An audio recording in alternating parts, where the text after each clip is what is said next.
are doing a study on the book of Isaiah, the prophets speaking and the visions he receives from God during what is a very tumultuous time in the kingdom of Israel's history, specifically Jerusalem and the kingdom of Judah being attacked by the Assyrians, who come and basically take over everything except Jerusalem. And Isaiah, in the midst of all this, is warning the Israelites, this is the punishment of the Lord. Like, this is because you have turned away from him. You're doing practices he has not commanded of you. You do the practices he commands of you, but your heart is not in it. And so then we get multiple different ways of Isaiah from the Lord telling the Israelites, there will be punishment. There will be a time of good afterwards, but for now, you are a child that has done wrong and must be punished.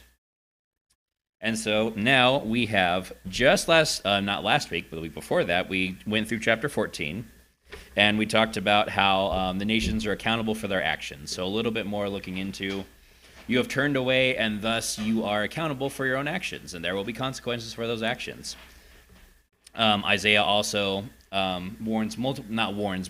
declares multiple times that to remember that the Lord is just, that the Lord's justice is fair, and so just as the Israelites are being punished for their pride, for their materialism, so too will the Assyrians be punished because they believe their own conquering to be the strength of their own arm, or specifically as it describes a rod.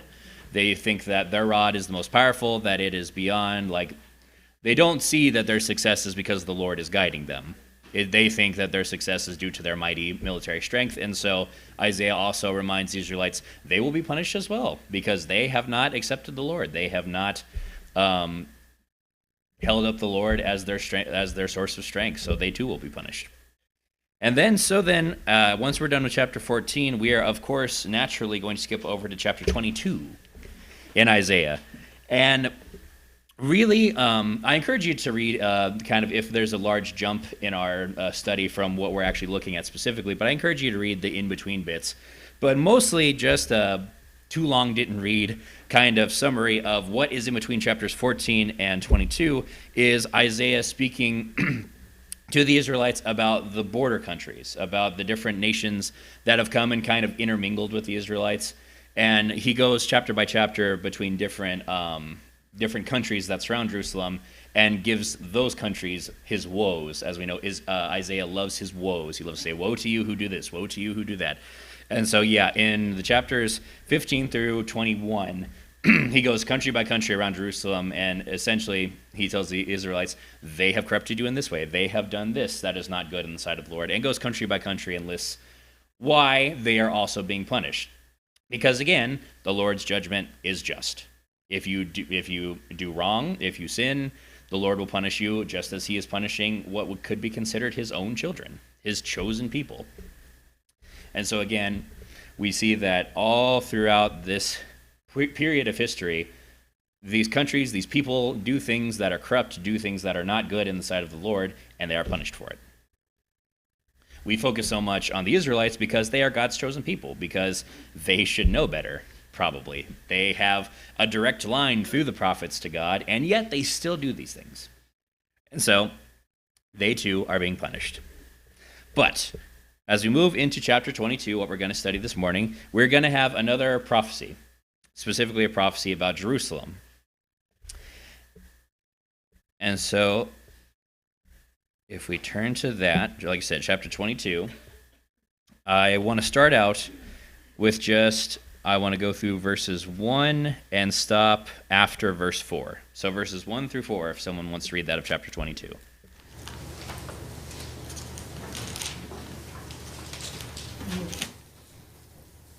A prophecy against the valley of vision. What troubles you now that you have all gone up on the roofs? You town so full of commotion, you city of tumults and revelry.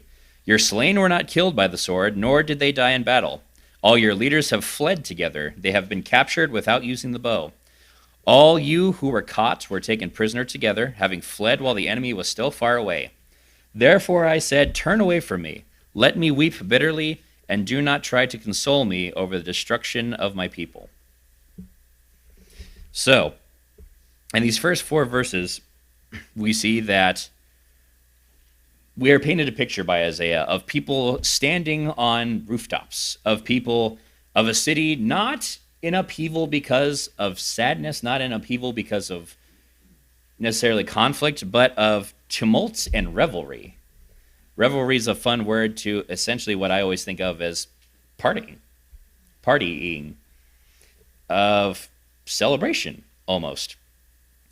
And so Isaiah says, your slain were not killed by the sword, nor did they die in battle, and yet all your leaders have fled together. They have been captured without using the bow. All you who were caught have been taken prisoner, having fled the enemy was still far away. What this historians kind of agree on is that this was spoken to the people right after Sennacherib has come, and who is another early king of Assyria, has come and laid siege to Jerusalem, but it was unsuccessful. In the end, both sides kind of stopped fighting, and each one said, well, we've proven our point, and both sides kind of back off and say, cool, we won. We won. We're going to let them be. They're going to let us be, but, we're on the winning side here. And so after all of this, there has been destruction, there has been fighting, but again, it has not been a full conquest. It hasn't been like we have come through, we have taken over your people, and it's more like you're claiming that moral victory. And so here that is backed up by Isaiah saying, your slain were not killed by the sword, nor did they die in battle, and yet your leaders have fled together and been captured without the use of the bow. All of you who were caught were taken prisoner together, having fled while the enemy was still far away. There's this conflict going on that has not really ended in any kind of resolution.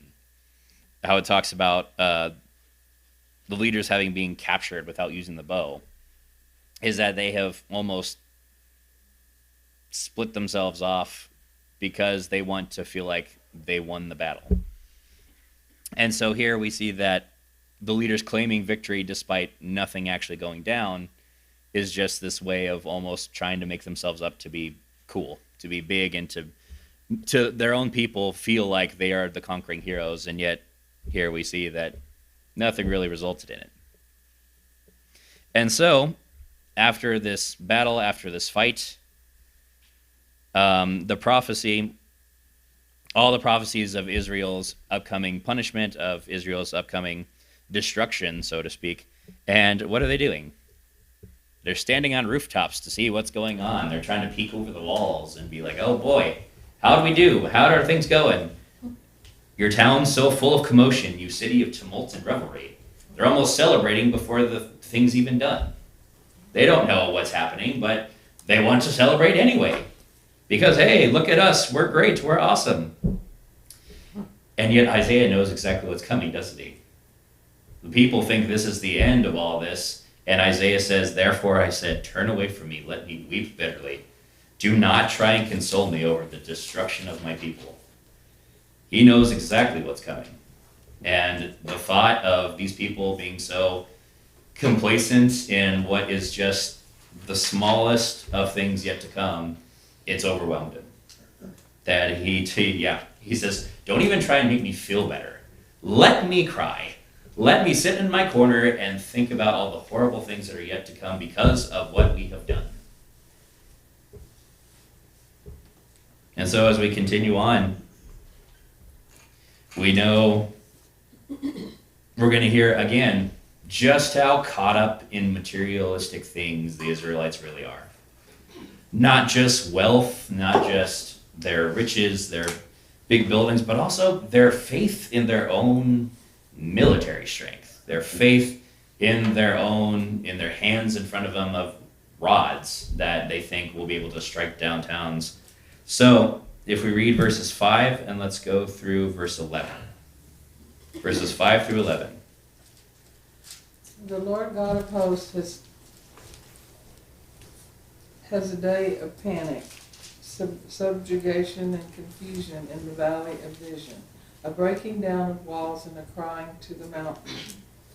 Elam took up the quiver with the chariots, infantry, and horsemen, and Ker uncovered the shields. Then your choicest valleys were full of chariots, and the horsemen took up fixed positions at the gate. And he removed the defense of Judah In that day you depended on the weapons of the house of the forest, and you saw that the breaches in the wall of the city of David were many, and you collected the waters of the lower pool. Then you counted the houses of Jerusalem and tore down the houses to fortify the wall. And one more verse. Yeah, I'm gonna turn the page. Oh, gotcha. Giving me a hard time. And you made a reservoir between the two walls for the waters of the old pool, but you did not depend on him who made it, nor did you take into consideration him who planned it long ago. Thank you. So, as we move on, Isaiah says, yeah, all that just happened, that wasn't the day of the Lord. He says, the day of the Lord has tumult and trampling and terror. The valley of vision. That's the second time we've seen this mentioned in the chapter. What does that bring to mind when he says valley of vision? Where is the place that is receiving visions? Jerusalem. Except the funny thing is that Jerusalem is not in a valley. Jerusalem is very much, if not at the peak of a mountain, it is built almost into the side of the top of a mountain. So this would be confusing to the people, him describing a valley of vision. And in the commentary I've read, it's mostly agreed upon that Isaiah is being sarcastic. Isaiah is using this as a derogatory term. You valley of vision, this place that is up on a mountain that he calls to now is now being described as the lowest of low points in a ridge of mountains. Oftentimes the valley is an area that is surrounded by mountains, that is protected by high places, and so then is an oasis for growth because the rainwater kind of drains into it, lots of good soil.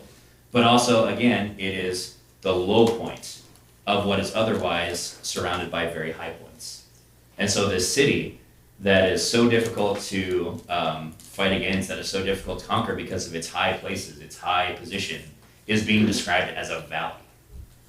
And so this place that receives visions has been brought low, has been made to be lower than what it was.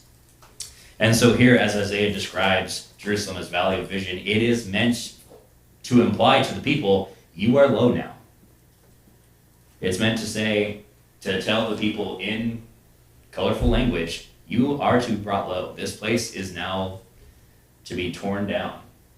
As it talks about, the day of battering down walls and crying out to the mountains that surround it. They take up the quiver and they mount up with her charioteers and horses. Ker uncovers the shield. Your choicest valleys are full of chariots, and horsemen are posted at the city gates. And here we see that even in the day of destruction that is coming, they still take up arms. They mount on their horses. They get their chariots ready to go. They are waiting for whatever this thing is that's coming towards them. And yet, who is it that actually comes against the valley of vision? The Lord himself. The Lord stripped away the defenses of Judah, and you looked in that day to the weapons in the palace of the forest. The palace of the forest is basically the armory of Jerusalem. This is where they keep all of their weapons that they would have just in case there was a siege coming. And here we see the Israelites are planning for destruction. And yet, even though it was the Lord that stripped away the defenses of Judah, that should be a pretty clear indicator of how the next few months, years are going to go. And yet, what do they depend on? The weapons in the palace of the forest. You, the people, saw that the walls of the city of David were broken through in many places. And yet you stored up water in the lower pool. You counted the buildings in Jerusalem. What did they do with those buildings? Destroy them. They destroyed them. And they used it to try and strengthen the wall. They tore down the buildings and the places that the Lord had set up for them, that was originally established for them to protect them, to cover them, to be their protection, and yet they use it to strengthen their own walls. They tear down what was set up by God to try and strengthen their own physical, human protections. Even though the Lord is the one stripping the defenses, the Lord is the one who has broken through the walls of David. And here they are, they take the water from the lower pool and they bring it up to themselves. They try and fortify, they try and just shut themselves off from everything that is coming their way. They sit there and they think, okay, we can ride this out, we can last this out, we can use our walls, we can use our water that we stored, our weapons that we've put up in this palace where we keep all our weapons, and we can make it through this. And continuously, over and over and over, they don't realize that this is happening whether they like it or not. You built a reservoir between the two walls for the water of the old pool, but you did not look to the one who made it, or have regard for the one who planned it long ago. They take and they take and they take from what the Lord has set up for them, and yet never stop to think, maybe we should ask the guy who set all this up what we should do.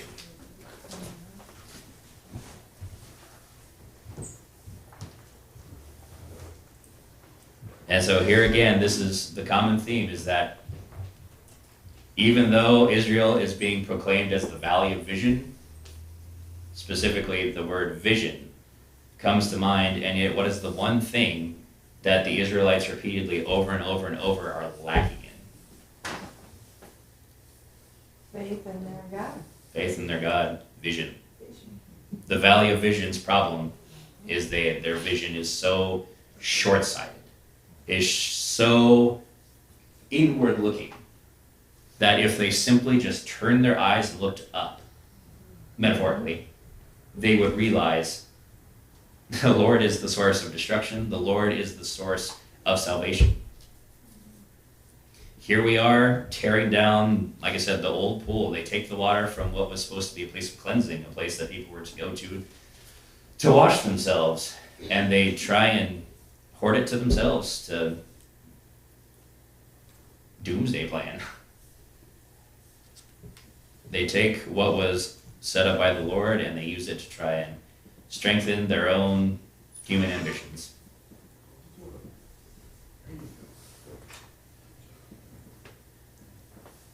Any other thoughts about Israel and its lack of vision?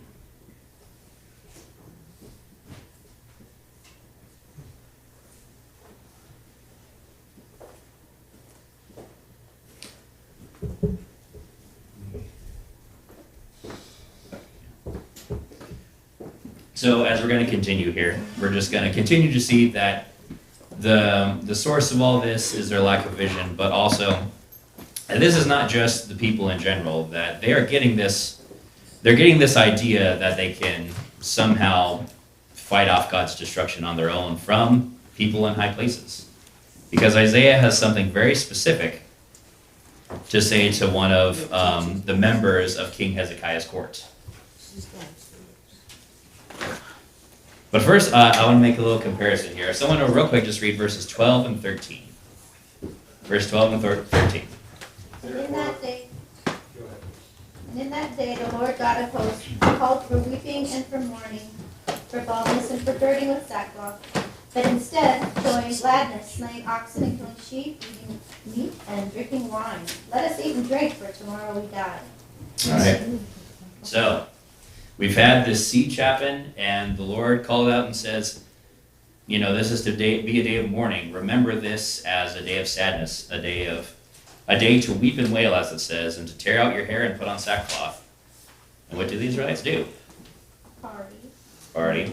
They celebrate their own military victory that, again, as we historically see, really wasn't much of a victory. It was just more of a stalemate, and they went their separate ways. And so they hear this, they hear that God is telling them to weep and to wail. So instead they party. Why do they party? Hey, we're going to die tomorrow. Let's have fun today. Hey. Does this specifically, this phrase, let us eat and drink for tomorrow we die, does this remind you of something that is quoted later on in the New Testament? Maybe a specific parable? Specifically, if we want to go, and I'll just real quick read from it, but if we want to go to Matthew, and we're going to go to, where are my notes? My note isn't there anymore. Maybe it's custom. Anyway, we're going to go to Matthew chapter 12 to around verse 18. Because Jesus has a very specific story for those who would try and store up earthly possessions for themselves. And ultimately, not Matthew, Luke. Luke chapter 12, verse 18. Similar story, different perspective. Luke chapter 12, verse 18. And we'll start in 16. So Jesus is speaking to the people, and he told them this parable. The ground of a certain rich man yielded an abundant harvest. He thought to himself, what shall I do? I have no place to store my crops. Then he said, this is what I'll do. I will tear down my barns, I will build bigger ones, and I will store my surplus grain. And I'll say to myself, you have plenty of grain laid up for many years. Take life easy, eat, drink, and be merry. But God said to him, you fool, this very night your life will be demanded from you. Then who will get what you have prepared for yourself? Here we see an example of someone who, despite not knowing what is coming, not knowing the destruction, at least the Israelites had the benefit of knowing that a day of destruction was coming. They stored up more. They tore down what was God's and tried to build up stronger walls, bigger barns. And they say to themselves, take life easy, eat, drink, and be merry, for tomorrow we die. And here, just like Isaiah was telling the Israelites, so Jesus told the people, you can build up all your earthly possessions. Sorry. I'm being held hostage by my sneeze. Okay. No sneeze for now. As soon as I start speaking, I'm going to start sneezing again. Jesus talking to the people, Isaiah talking to the Israelites. Yeah. You can build up all these earthly things, all these earthly possessions, and yet you're completely missing the point. Because in the case of the parable of the rich man, it says, your life will be demanded of you, then who will get what you have prepared for yourself? All this time, the rich man was looking inward to how much can I store up? How much can I have? How grand can I make my position of power? And yet he doesn't realize that he could have been helping those around him. He could have been sharing his wealth, his fortune with others. And now his life is demanded of him, and now it will rot away in those massive barns that he's built for himself. And it'll just sit there and be a benefit to no one and will be absolutely useless. And so then going back to Isaiah, he's warning these people that the day of destruction is coming, and they sit there and they party because, hey, tomorrow it's all gone. Tomorrow we die, so let's just make a good time of it. Even though they were supposed to be weeping and wailing, tearing out their hair and putting on sackcloth. And so again, the Israelites just lack that vision. They lack the ability to simply look and see that by following God's commands, maybe we won't be spared of the punishment, but maybe the punishment won't be as severe. If we obey the Lord and his commandments, perhaps we will at least be allowed to live. We might lose everything. But again, what are they only worried about? What's here right now? How am I feeling right now? What do I have right now? How strong are the walls? How many weapons do we have? How many chariots do we have set up in preparation of this conflict? And so ultimately they're meaningless. The partying, the preparing, all of the shoring up of walls is just meaningless. All the preparations are just going to be swept away with a wave of God's hand. And it will ultimately come to nothing.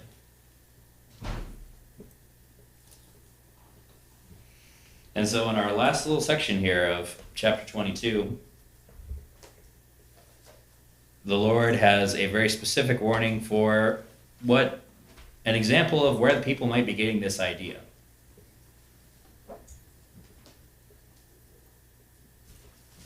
if we continue, and if someone will read verses 14 through 16. 14 through 16. The Lord Almighty has revealed this in my hearing. Till your dying day, this sin will not be atoned for, says the Lord Almighty. This is what the Lord Almighty says. Go say to this Jew, you can pronounce that for me. Shebna. The palace administrator. What are you doing here? And who gave you permission to cut out a grave for yourself here? Hewing your grave on the height and chiseling your resting place in the rock. Thank you. So, here we see that first off, Isaiah says, all this partying, this disobeying the words of the Lord, this is sin that will not be atoned for. He's not saying necessarily that it cannot be atoned for, but Isaiah is very resolute. This sin will not be atoned for. And he turns to, specifically, Shebna, the palace administrator. This would essentially be someone who takes care of the White House affairs for the president while he's doing government issues. This would be someone who would be put in charge of everything else, of the house, the kingdom of, the palace of the kingdom of the Lord's king. Shebna, the palace administrator. What are you doing here, and who gave you permission to cut out a grave for yourself here? Hewing your grave on the height and chiseling your resting place in the rock. How morbid is this? Here we see one of the most high up individuals in Judah, and he's sitting here trying to make his grave as fancy as possible. He's trying to find the best place and the most fancy materials to bury himself whenever the city gets taken over. Who gave you permission to cut out a grave for yourself here? Hewing your grave on the height, in a high place. That would be held as, a good place to be buried. It would be a high place because it would be where people can see it. It would be very much in the public eye. And chiseling your resting place in the rock. He doesn't just want to dig a hole in the ground and be laid into it. He wants to take the side of the mountain and cut into it and make this whole fancy, almost mausoleum for himself. The point is, he's not even trying to party. He's looking forward to the destruction and saying, well, let me at least make sure where I'm going to die is going to be nice. As if that somehow translates into where he's going after he passes from this world. You see, the pyramids are grand tombs for the pharaohs, and they would be buried with gold, they would be buried with their pets, sometimes still alive. They would be buried with their concubines, sometimes still alive, because the Egyptians believed that all this stuff that you're buried with would go with you to the afterlife, wherever it was you were going. And here we see this guy not necessarily burying himself with all his possessions, but just wanting to have the fanciest burial place imaginable. Again, he's not concerned about what comes after he's buried. He's just concerned about how he's buried. And so here we see someone who would have been seen by the people as the king's, not necessarily right-hand man, but the person in charge of a lot of the king's affairs. And they're looking to the leadership for guidance. And the third guy in command is trying to make a fancy burial place, because even he knows, we're not avoiding this. Let's just do what we can now to make sure that today is better. And so he says, this is what the Lord Almighty says.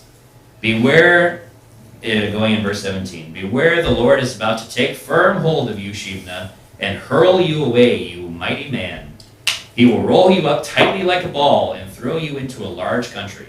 There you will die, and there the chariots you were so proud of will become a disgrace to your master's house. I will depose you from your office, and you will be ousted from your position. This man who spent his last few days on earth trying to make his burial place as fancy and as reputable as possible is fixing to be, as it says, rolled up tightly like a ball and thrown into a large country. You always think about the cartoons where the bad guy is suddenly, the people are in trouble and the bad guy is rubbing his hands together. He's finally won. And here comes the bad guy. He starts beating him up and usually rolls him up into a ball and he boots him off really far away where we can't see the bad guy anymore. The Lord is pulling a Looney Tunes on Sheepna here. He's rolling him up, he's bounding him up like a ball, and he's throwing him far into a far country, it says, into a large country. Away from the place that he tried to set up for himself to be his burial spot. Away from all his earthly possessions that he tried to build up for himself. He's going to die somewhere where no one will know his name. No one will know how great and mighty he was at one point. And there, the chariots he was so proud of, the chariots that he prepared for whatever conflict was coming there in the valley, will become a disgrace to your master's house. I, the Lord, will depose you from your office, and you will be ousted from your position. This guy who thinks he's got it all set up, even to the point of where he's going to be put in the ground when he finally passes away, and not a single person will know that he was any kind of a high-up official.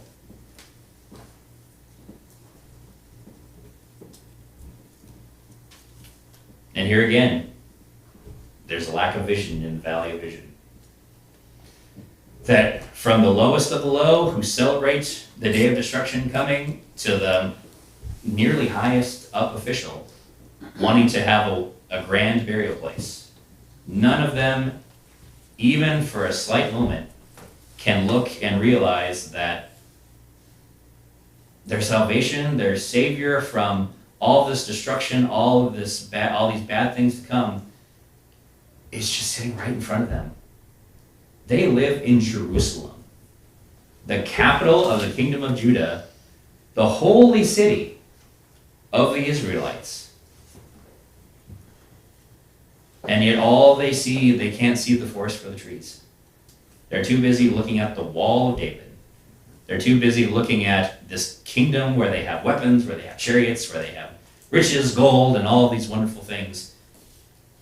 And they can't stop and realize that the ground that they stand on was prepared for them hundreds of thousands of years ago by the Lord himself.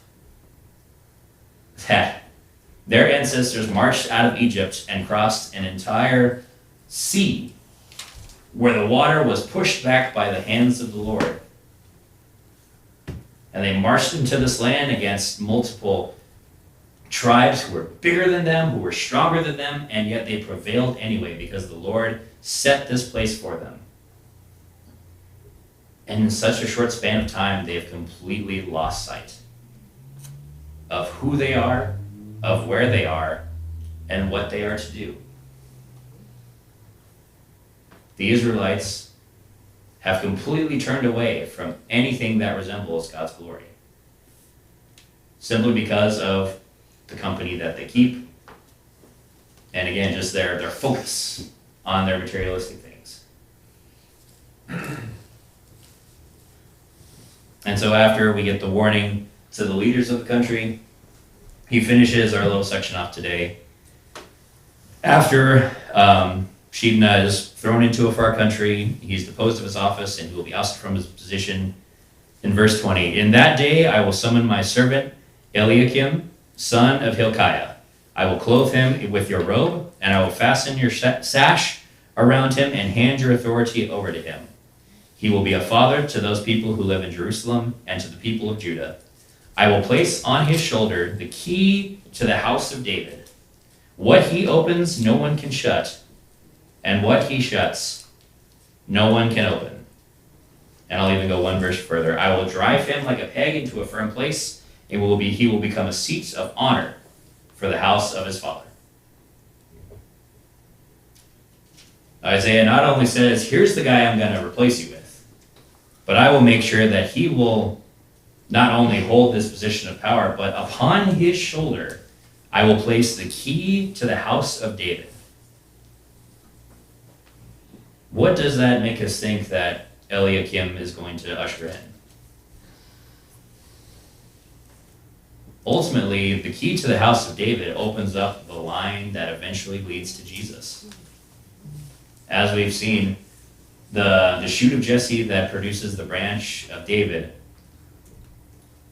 All this time, Isaiah has spoken of the coming of the next line of David, he who sits on the throne of David. And now we see that we are now being introduced to the person who will help usher in the king, the line of kings, the family line that will eventually lead to Jesus. And as he says, the key to the house of David, what he opens, no one can shut. And what he shuts, no one can open. That this is how we know that Eliakim's actions are directly from the Lord. Because who ultimately is the only person who can open doors that can never be shut and shut doors that can never be opened? God. And so for him to have this authority, to have the key of David, we know that that power is directly from God. Because no other mortal man, counting Jesus, but again, kind of a separation of God, or extension of God, has that authority. And then I will drive him like a peg into a firm place. He will become a seat of honor for the house of his father. Eliakim will follow all these directions, and in doing so, like I said, a peg driven into a firm place. He will be driven in by the hammer of the Lord, and he will not be moved. When a peg or when a nail is driven into a solid wall, how it specifies a firm place. Once you hammer a nail into a hard place, what's the only thing that can get that nail out? The hammer itself. We think of a claw hammer. The only thing that will remove that nail in the wall is the very thing that put it there in the first place. Running with that theme of what they open, no one will be able to shut.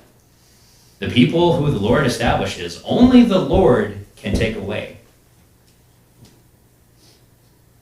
And so here we see the man who will help usher in the coming of Jesus Christ will not be removed by any forces of man, by any wars, by any conquering that will come. That the Lord has put one of his pieces of the plan into motion, and there's nothing that's going to stop it. Just like the day of destruction, the day of the Lord that's coming, Eliakim will be part of the remnant that remains. And here we see Isaiah is showing the people of Israel what vision looks like. He says, this guy isn't just going to be a good leader for now. He's going to bring about things that your children's children are not going to see. That I have this plan that has so many pieces, and yet I know that in the end it will all come to fruition. And through Isaiah, that is being laid out right in front of the Israelites' eyes, right in front of our eyes.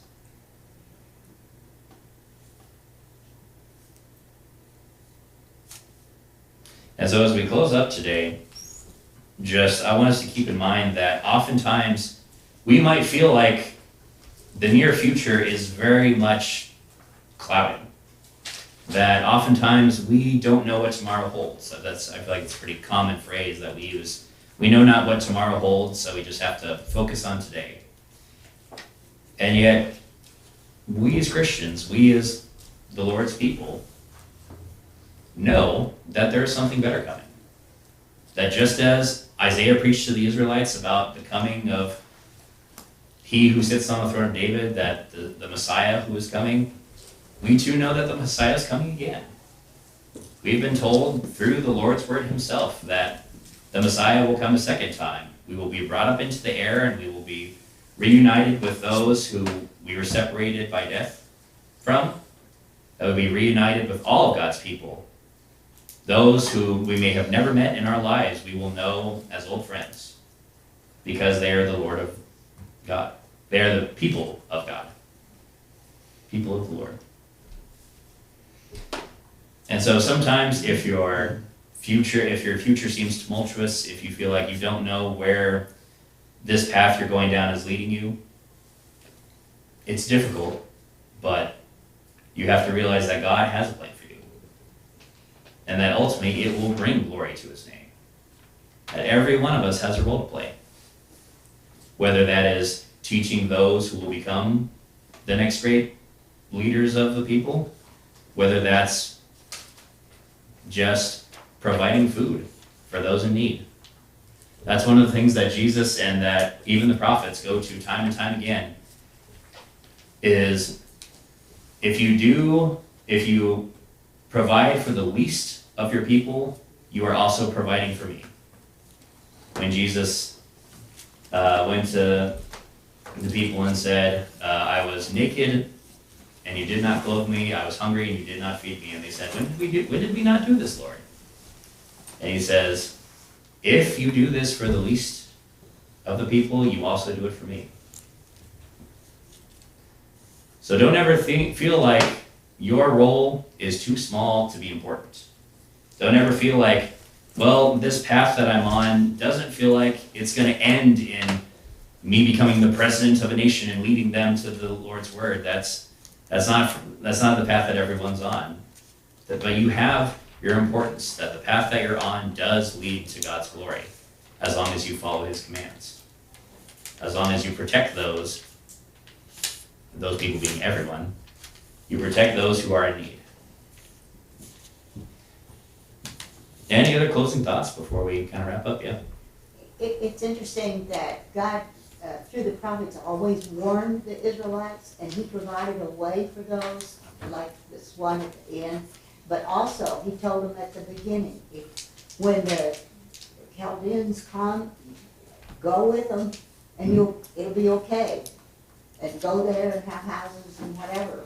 And those were the ones that returned. But the ones that fought and the ones that stayed in Jerusalem and did what we studied today are the ones that perished. Mm-hmm. So we always have a choice. Yeah. It's interesting, that you bring that up, because historians, it's seen that Isaiah was encouraging the king that, whenever they come, that we should submit to them. That way we will remain, we will still be a people, it'll be okay. But Shebna spoke out against that. He said, we should fight, we should stay, we should shore up everything, and we should fight.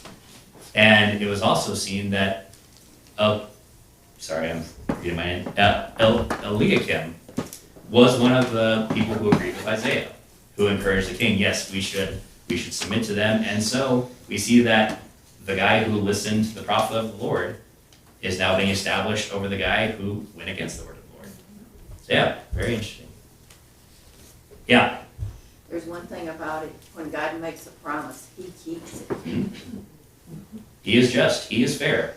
If he makes a promise, he absolutely 100% intends to keep it. Even if that promise is of punishment. Yeah, any other thoughts? There's the timer. Yes. My thought is just that thinking about Shebna just sort of, to me, reminds us or helps us to focus on the fact that we need to not esteem ourselves too highly. We need to make sure that we are, keeping it in perspective and making sure that, we're not focused on things that really are periphery in terms of what God wants us to focus on. But if we get a little bit too high, then, this can be the path in terms of destruction for ourselves. Because what was Shebna focused on in the end? His own grave. And his, elevation or being buried in a high place, yes. Yeah. Wanting to be higher above everyone else, even in death. Yes. Yeah. We need to keep the proper perspective and make sure that we're not esteeming ourselves higher than we should. Yeah. Always knowing that there is a higher power than us. I think it's a good point to end on. Thank you for a good class, everyone. Looking forward to next week.